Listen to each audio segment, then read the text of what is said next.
नमो भूतनाथं नमो देवदेवं नमः कालकालं नमो दिव्यतेजं नमः कामभस्मं नमः शान्तशीलं भजे पार्वती वल्लभं नीलकण्ठम् भजे पार्वती वल्लभं नीलकण्ठम् सदा तीर्थसिद्धं सदा भक्तरक्षं सदा सेव्यपूजं सदा शुभ्रभस्मम् सदा ध्यानयुक्तं सदा ज्ञानतल्पं भजे पार्वती वल्लभं नीलकण्ठम् भजे पार्वती वल्लभं नीलकण्ठम् शमशानं शयानं महास्थानवासं शरीरं गजानां सदा चर्मवेष्टम् पिशाचं निशोचं पशूनां प्रतिष्ठं भजे पार्वती वल्लभं नीलकण्ठम् भजे पार्वती वल्लभं नीलकण्ठम् फणिनागकण्ठे भुजङ्गाद्यनेकं गले रुण्डमालं महावीरशूरम् कटिव्याघ्रचर्मं चिताभस्मलेपं भजे पार्वती वल्लभं नीलकण्ठम् भजे पार्वती वल्लभं नीलकण्ठम्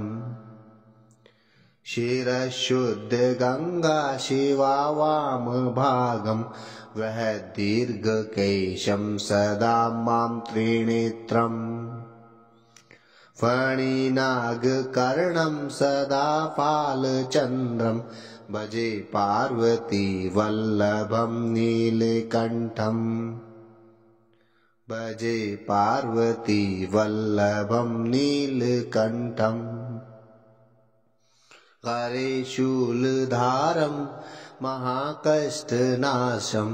सुरेशं वरेशं महेशं जनेशं धनेशामरेशं ध्वजेशं गिरीशं भजे पार्वती वल्लभं नीलकण्ठम्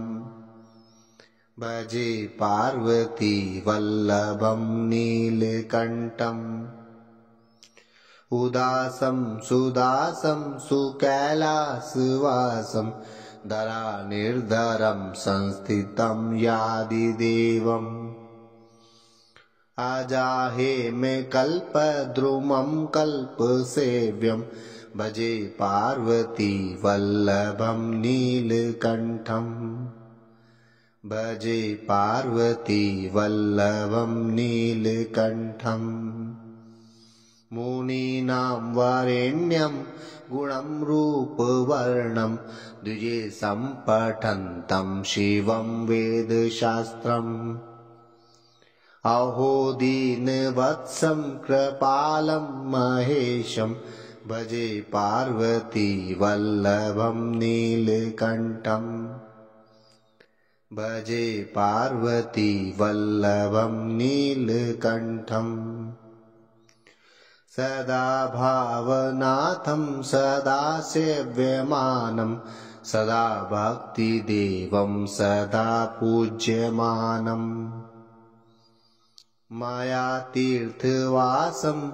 सदा सेव्यमेकं भजे पार्वती वल्लभं नीलकण्ठम् भजे पार्वती वल्लभं नीलकण्ठम्।